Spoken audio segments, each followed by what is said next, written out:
and welcome to this edition of Talk Vietnam, coming to you from the southern metropolis of Ho Chi Minh City. Our guest today holds two passports from the United States and from France, but it is Vietnam where she has ultimately chosen to settle down for the past 8 years. Now, she initially came here as a filmmaker, but later on slowly found herself becoming a volunteer, helping children affected by AIDS, and also helping Vietnamese youths to pursue healthy and professional opportunities. Her name is Lesley Wiener. But before we talk to her, let's take a look at some more information on her life here in Vietnam in the following. With a background in communications and documentary filmmaking, Lesley Wiener began her film career in New York before moving to Paris to work in television for 28 years. Having been a part of the anti-war movement in her youth, Vietnam had always been a subject of interest for Lesley. She jumped at the first job opportunity to travel to and film the country in 1994. Her instant connection with children in Vietnam would eventually keep her returning to the country.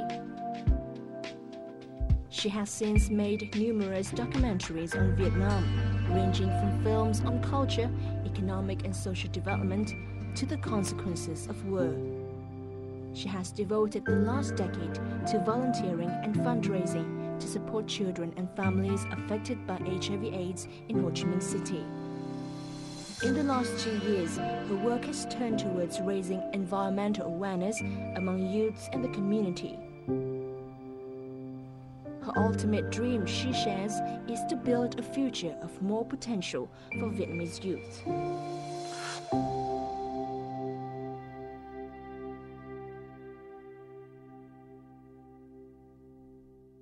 Xin chào chị Lesley. Xin chào em Dương. Thank you so much for joining us here on Talk Vietnam. Now, I know one of your most recent efforts here in Vietnam has been founding the Green Youth Collective. Can you please share more with us on this initiative? Sure. It's a vocational training program for disadvantaged children. And basically it came out of seeing a lot of children who didn't necessarily do well at school. Maybe they had dropped out of school or they didn't like school and they didn't like sitting at a desk on a computer, and just finding some other opportunities, professional opportunities for them. And of course this is a time when we really have to consider the environment and talk about the environment. So instead of looking backwards to kind of professions from the past, like learning to sew or learning to fix a motorbike, or which, you know, are all great, I'm not saying that, but I think that they're limited in how far you can go. So I wanted to start something that was a career of the future, that would really be opening up in the future, where there would be a lot more jobs than there are today, but also something that's healthy, where people are outdoors and they're moving around, and there's a lot of mobility. You can learn different aspects of gardening. Yes, it also seems that the environment and these subjects relating to green growth and organic farming gives these children the opportunity to be closer to nature. I mean, in an urban area like Ho Chi Minh City, it can often seem that you don't get that touch very often. Sure. I think that in the rest of the world, as you probably know, urban gardening is becoming a really important aspect of cities, like in New York, in Chicago, in London, and even in Singapore.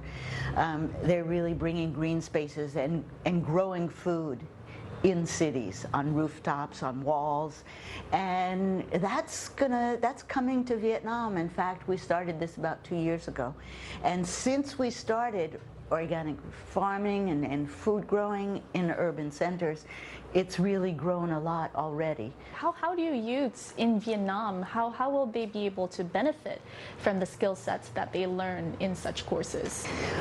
Well, if you look around at a lot of cafes or restaurants or even new buildings, you'll see that there's green walls, that there's a green wall meaning there's plants growing up the walls, because in fact it really cools the atmosphere. It can cool down the immediate area by about 3 degrees. But you can't just go and plant seed on your roof. You really have to know how to build containers, you have to know about irrigation, you have to know about drainage and growing. And there's more and more of growing on roofs now. So there's a huge demand for people who are skilled, who understand that. So I think it will get bigger and bigger. And if you have those skills, you've got work. Yes.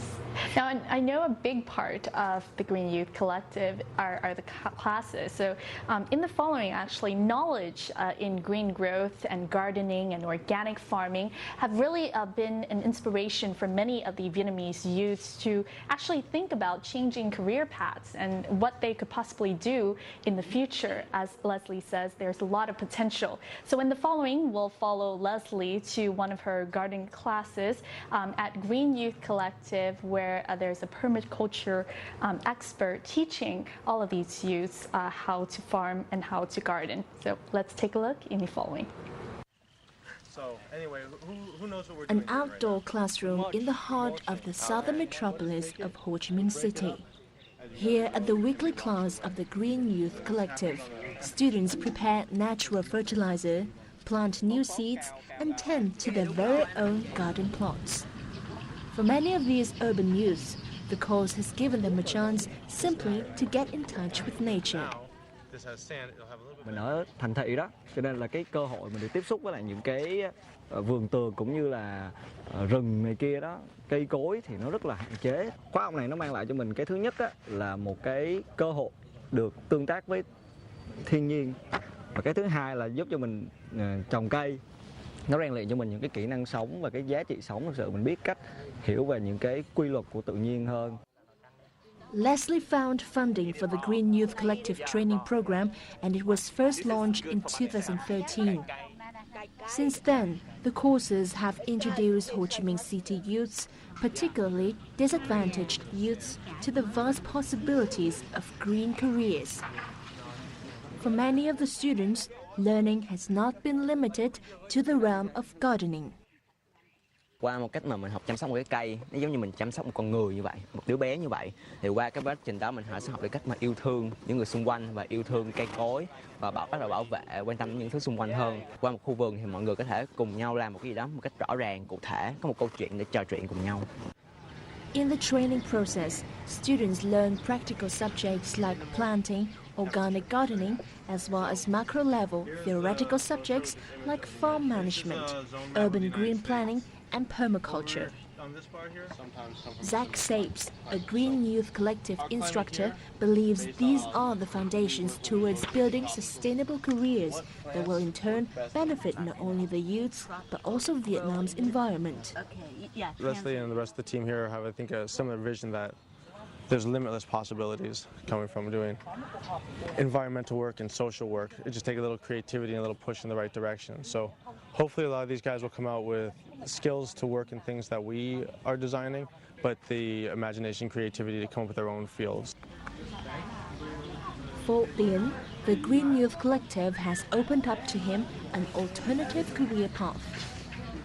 Mình có thể làm vườn đô thị, như là đến nhà khách hàng và mình sẽ tạo ra những cái khung, những cái chậu mà hoàn toàn thì bằng tự nhiên, có thể phân hủy được. Rồi trồng cây thì không sử dụng hóa học, mình chỉ sử dụng những cái từ thiên nhiên thôi.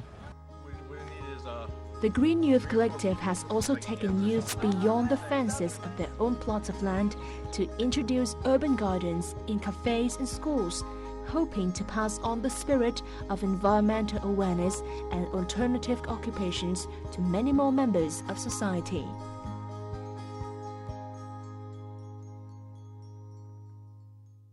In these classes, which look very exciting because there are groups of youths everywhere, what are some of the skill sets that the youths can learn? I think that the basic thing that you learn is that nature is a perfect cycle. We've come in, we've interrupted it with fertilizers and pesticides, and in fact, what our classes are about is that We don't need any of that because the most perfect growing cycle is what nature created.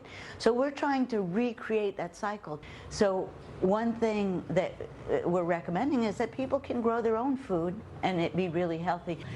In this report, a lot of students talk about possible sustainable careers in the future. So what are some of the careers that, alternative careers that these students can think about in the future?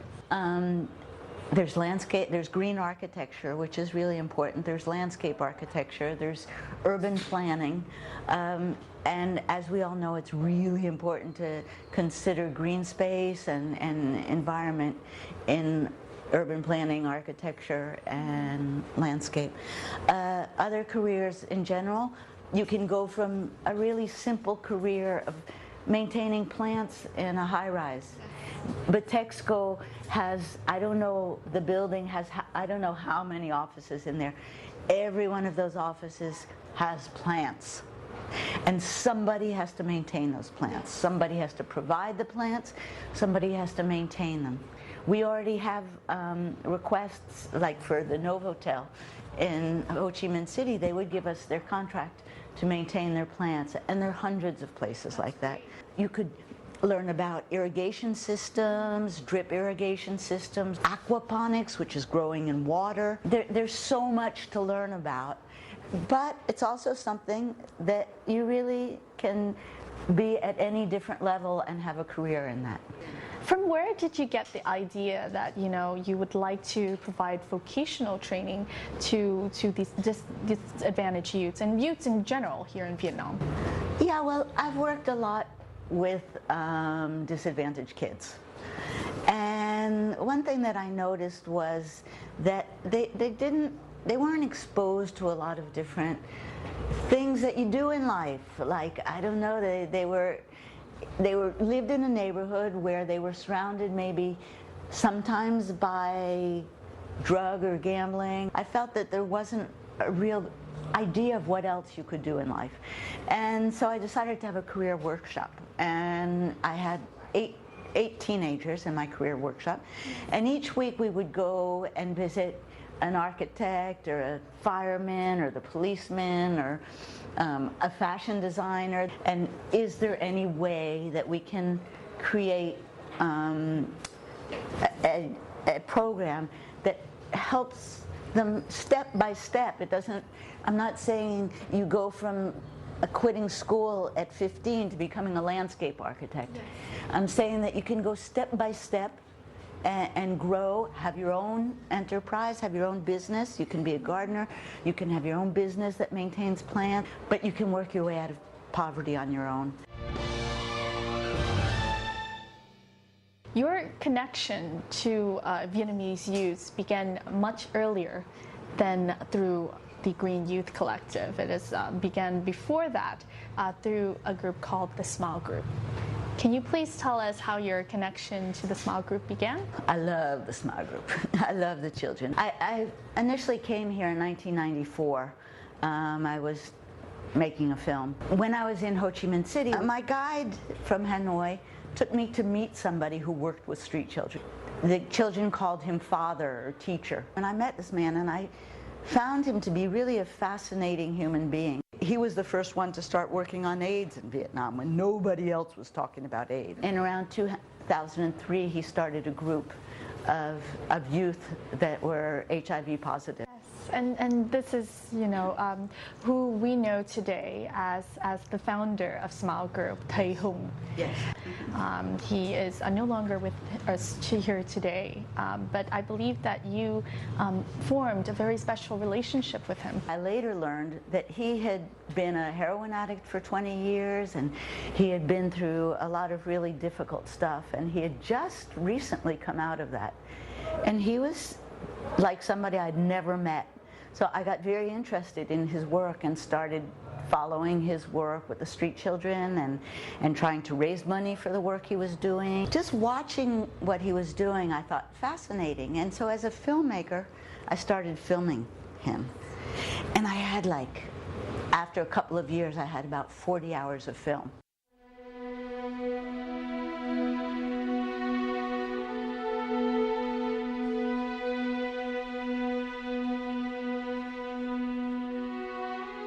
These are clips from Lesley's documentary film on Holmes, entitled Teacher. After years of having worked with street children, Holmes founded Smile Group in 2004 to cater more specifically to the needs of family and children affected by HIV/AIDS. The film documents in detail Holmes' ceaseless efforts to reach out to these families at a time when society shunned at the mention of HIV/AIDS. As Lesley continued to find funding for the group and watched Holmes from behind her camera lens, something in the way that this man cared so selflessly for the children touched her. You know how disease is contagious? Love is contagious. He was full of love. And in the way he treated people, and the way he saw life, and the way in everything he did, there was that sense of respect and love. As Smile Group grew, so did the love story between Holmes and Lesley. Their time was, nevertheless, cut short. In 2007, the couple tied the knot 10 days before Holmes lost his battle to liver cancer. And yet, his memories, love, and above all, legacy, Lesley shared, have never left her mind. You still continue that connection. That connection that you have with him is the legacy that he left behind. Is the legacy with, not per se Smile Group, but the legacy with the Vietnamese children that you still have to until today. Is that right? How did you continue Holmes' legacy? There were a lot of families that felt really stranded and isolated because there was nobody else dealing with AIDS at that time. Nobody. So I was planning on going back to France, but it was unthinkable for me to let that group dissipate. And so with some friends of his, we decided to try to continue his work. Still at the time in 2008, there was a lot of discrimination. Still today there's a lot of discrimination. But we had a lot of children in our group that were HIV positive and that were asked not to come to school anymore. We helped them with the schoolwork that they did. And the other really big important thing was medication, because it was really important that the kids have access to medication, but not only have access, but take it correctly. Throughout the process of working with these children, some of whom have become almost like family to you and are family to you, what are some of the memories and stories that stick to mind? This was in 2003, 2004. One family was a family who had twins and a little girl, and their mother had AIDS, and they were being brought up by their grandma, who collected garbage during the day. Life was really hard for them, and so I started, just very little, I started helping that family. I've been able to watch the twins and the little girl grow up over the past 10 years, and I've really watched them become healthy, finish school. They're going to go to university. So that's something I'm really proud of. Obviously, the society has changed in outlook and in the mindset towards receiving people being affected by AIDS. But still, to those people watching, to people out there still somehow stigmatized by people living with AIDS, what would you say to them? I would say that there's so many other diseases that are much more contagious than AIDS that people, it's not that people are mean or nasty, it's that they don't understand AIDS. You don't catch AIDS from having somebody in your classroom. You don't catch AIDS from eating at the same restaurant from somebody. And in fact, at our group, some of the kids are HIV and some don't. And there's no way you can tell which are which. They're healthy as long as they're on medication. They're healthy, they're happy, they do well in school. So there's absolutely really no difference. And so that kind of discrimination never made sense, but it certainly doesn't make sense today about that. Yes. Now, even though Lesley is no longer with Small Group, she has continued on to work on Green Youth Collective, but she still holds a special connection to the children in the group, some of whom she has watched grown up beautifully in the past more than 10 years. And so in the following, we'll follow Lesley's footsteps in visiting Small Group in the following.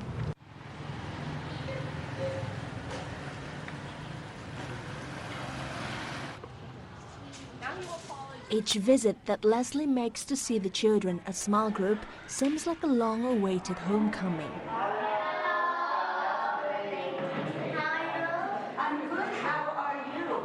It was here that Lesley's connection with Vietnamese children developed when she began volunteering at the Small Group over a decade ago. And your name is?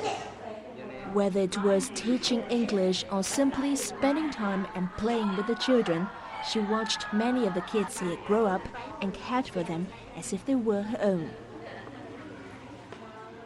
Cô thân thiện lắm, cô không có hiểu em nói tiếng Việt.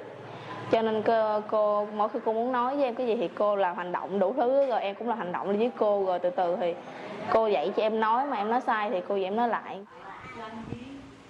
At the Small Group, children either living with or orphaned by HIV/AIDS are nurtured and educated in various fields. In 2007, Lesley went on to outgrow her role as simply a volunteer to become one of those continuing the Small Group legacy. Trong hoạt động nụ cười thì Lesley phần lớn là giữ cái vai trò là người tìm nguồn cho nụ cười.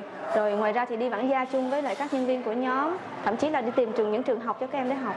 Tôi thấy rất là khâm phục cái cách sống của Lesley, là có thể bỏ hết những cái nơi sống sang trọng, cô có thể ở Pháp sống một cuộc sống thoải mái, ở Mỹ cũng được một cuộc sống rất là nhàn nhã, nhưng mà cô lại chọn đến Việt Nam, chọn những cái công việc khó, làm việc với trẻ em nghèo, hoặc là tìm những cái cách để giúp đỡ trẻ em, thì rất là đáng khâm phục cho tôi. Dirk is a social worker and instructor here. He has worked alongside Lesley with youths of both the Small Group and the Green Youth Collective. Với trẻ em nụ cười thì cô đã gắn bó từ rất lâu, cho nên gần như đây là những người con của cô vậy.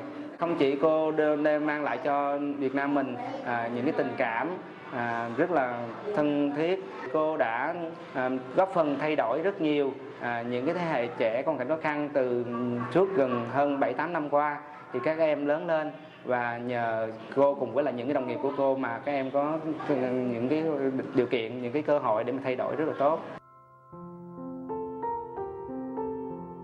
For the now teenagers who grew up learning with Lesley, she has become a life mentor. Điều hay nhất là cô dạy em biết đứng lên từ những cái khó khăn vấp ngã của mình và biết quý trọng những thứ mình đang có hơn. Cô Lesley em coi như là một người thân rất thân của em, cũng có thể nói cô là người mẹ thứ hai của em.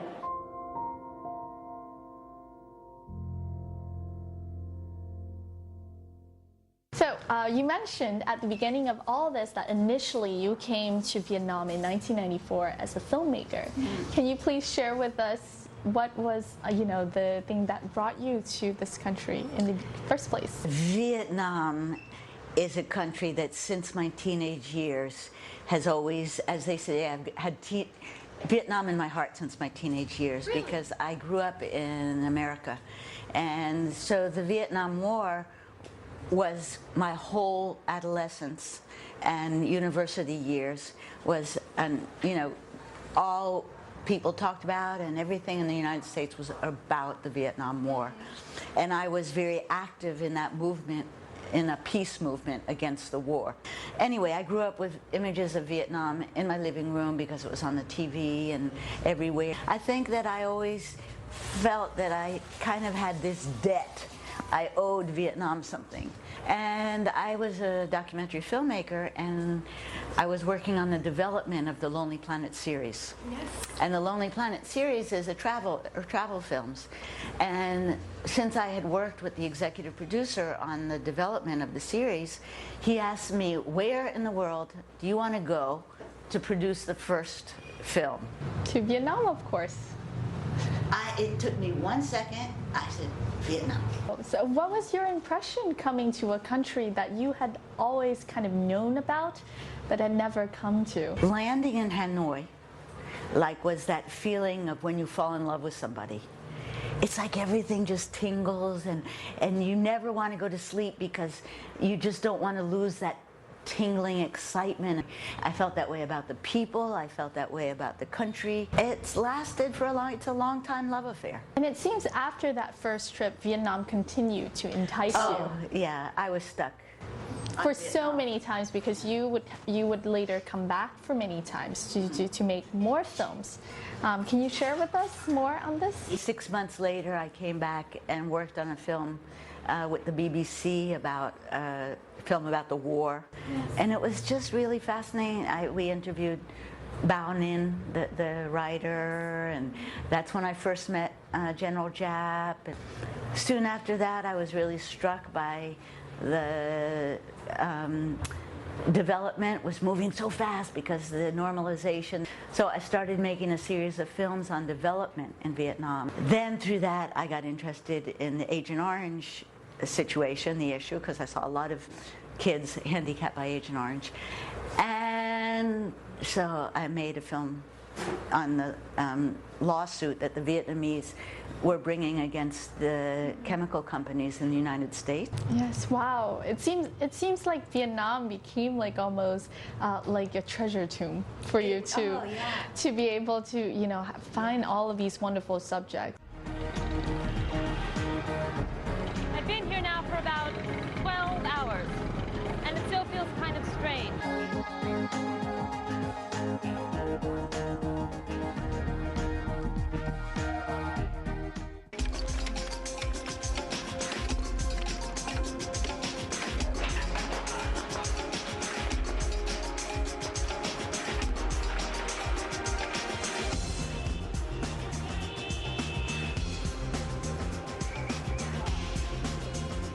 Cholon is the city's Chinese quarter, where visitors will find its most vibrant daily market.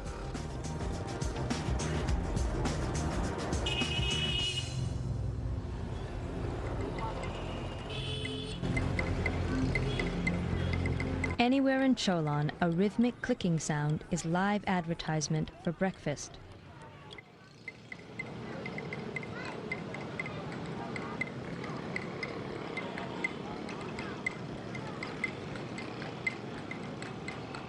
If you catch the eye of one of these boys, he'll bring you pho, the Vietnamese breakfast.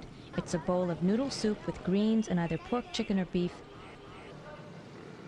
A bit too hearty for me at 7 in the morning, but you couldn't beat the price. 20 cents.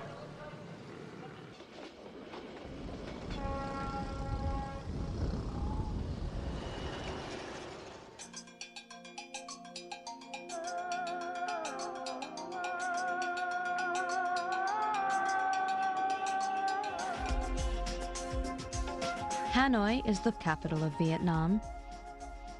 One of its main attractions, the Mausoleum of Ho Chi Minh.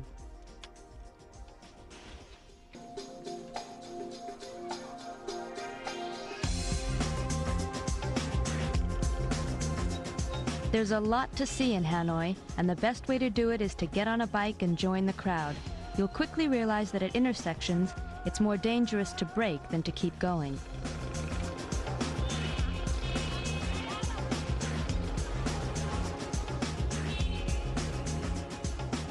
The soul of Hanoi can still be found in the ancient town center.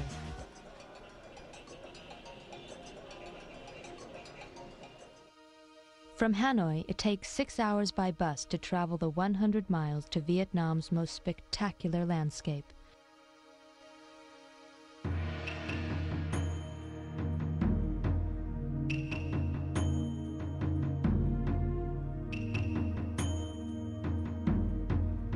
Ha Long Bay. This surreal landscape is dotted with over 3,000 limestone islands.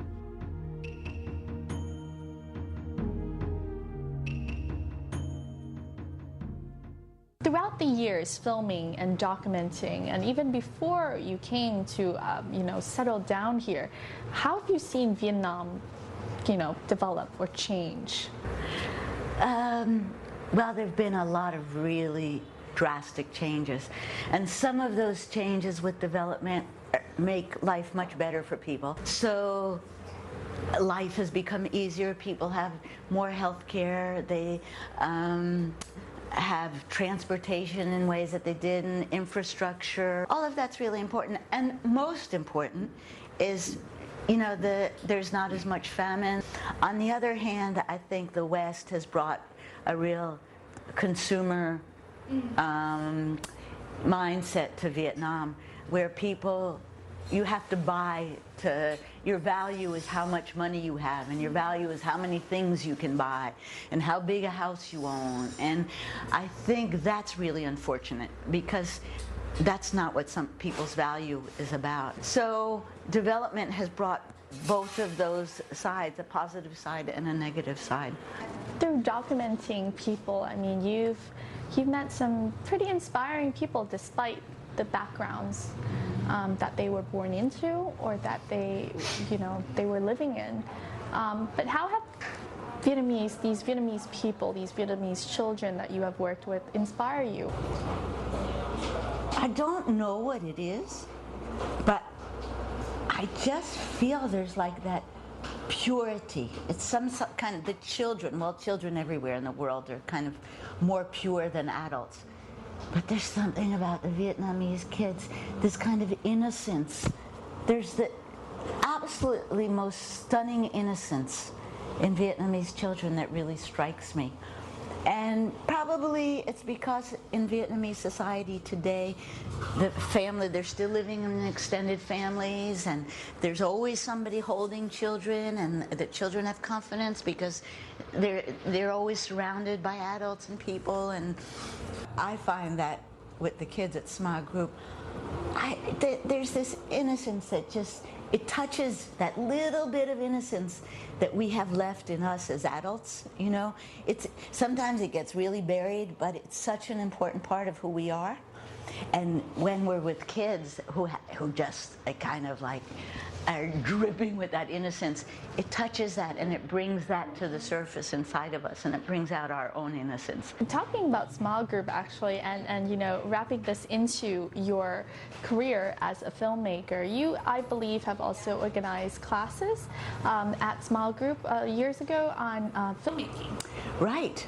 Part of what I thought was a problem when kids' parents had a lot of burdens, they had to work all day and they didn't have time, and then they still never had enough to feed their kids, was that kids were often alone, and parents were just often too tired to come home at night and read to them or take them on visits to different places. And so one thing we like to do at Small Group is kind of stimulate it. So one thing, we had the opportunity from Adobe, the Adobe company in the United States, offered us funding to teach Photoshop and filmmaking to disadvantaged youth. And being that was what I love to do, and I have a hard time talking to the kids, but showing them how to make film, that I can do. So we started a class with 6 teenage girls, from pictures to film to editing to putting on the music and writing the commentary. Each adolescent, they were between 12 and 16, each made a little one of their own film. And I think that innocence and that beauty that I was talking about, when you watch the films, they're not technically very good, and they're not really professional films, but they're so beautiful in the way that they talk about this person they did a really good job. They were great. Now, one girl in this class, Lesley's class on filmmaking, actually did find her voice and was inspired to pursue her dreams of becoming a filmmaker. In the following, we'll get to meet that now young lady, and now she's pursuing a degree in filmmaking at RMIT here in Ho Chi Minh City. Let's meet her in the following. On campus, 20-year-old Nguyễn Hoàng Yến seems like any other university student. Few could imagine that only several years ago, her life had been completely different, and higher education was then but a distant dream.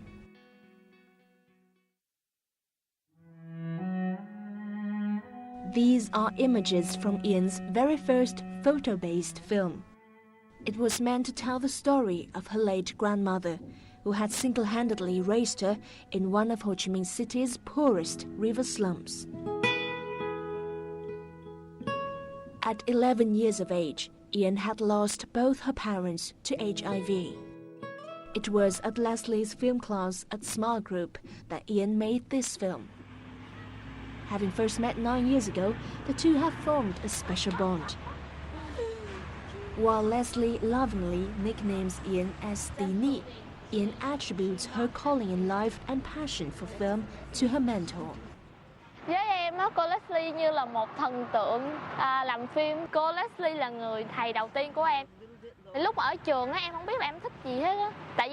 Tại vì có những cái môn toán, lý hóa, văn sử thì em không có giỏi cái gì. Em thấy mình đấy, rồi khi làm cái gì đó không giỏi thì không có cảm thấy tự tin. Nhưng mà khi gặp cô Lesley dạy cho em làm phim thì em thấy là em cũng có khả năng để làm cái này, rồi em cũng thấy thích, em có thể bỏ ra nhiều giờ để em ngồi em làm mà em không thấy chán. Thì em nghĩ là cổ là một người đem tới một cái cơ hội mà để cho em nhận ra được cái ước mơ của em là cái gì.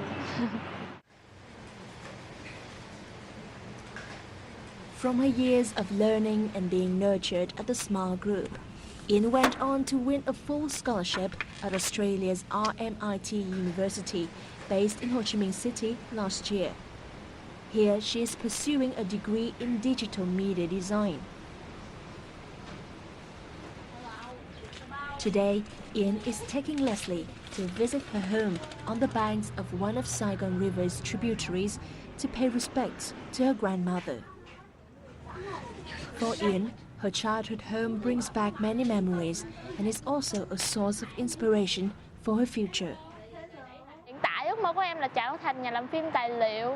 Thì những bộ phim của em thì em hy vọng là có thể giúp đỡ được mọi người nhiều hơn. Bằng những cái bộ phim đó, người ta sẽ thấy được những cái cuộc sống thật của những người mà người ta chưa từng nghĩ tới là có những cái cuộc sống khó khăn đến như vậy.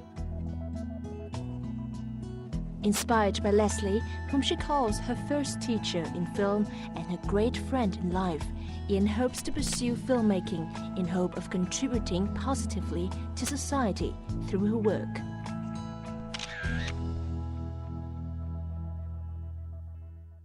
So it seems like to teenagers, a young lady like Dini, you've become almost like a parent, like a godmother.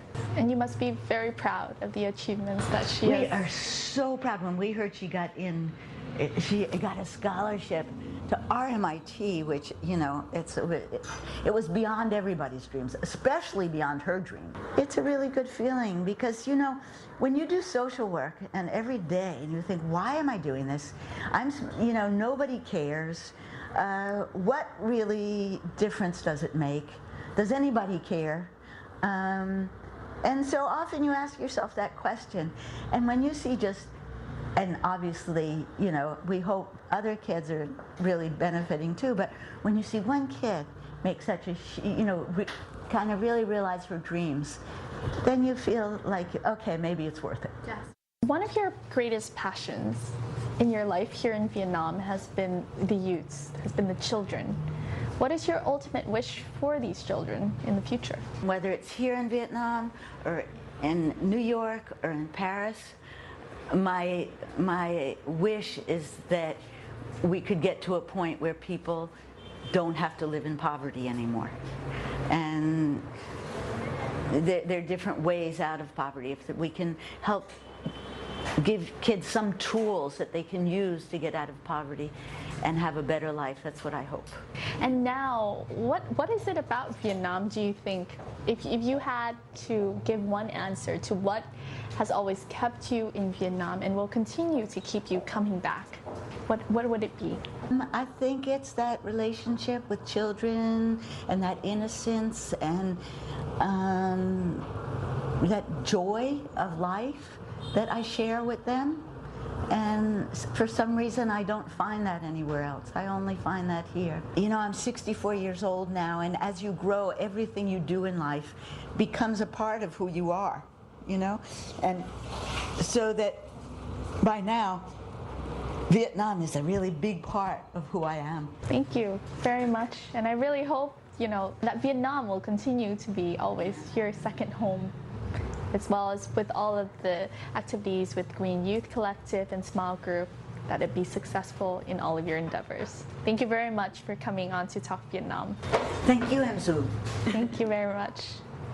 And that wraps up this edition of Talk Vietnam with Lesley Wiener. We hope you have been inspired by her stories, her work with the Vietnamese children here in the country, and also inspired by the environmental work and environmental raising awareness that her group is doing. Thank you very much for tuning in, and we'll see you more next time here on Talk Vietnam. Goodbye.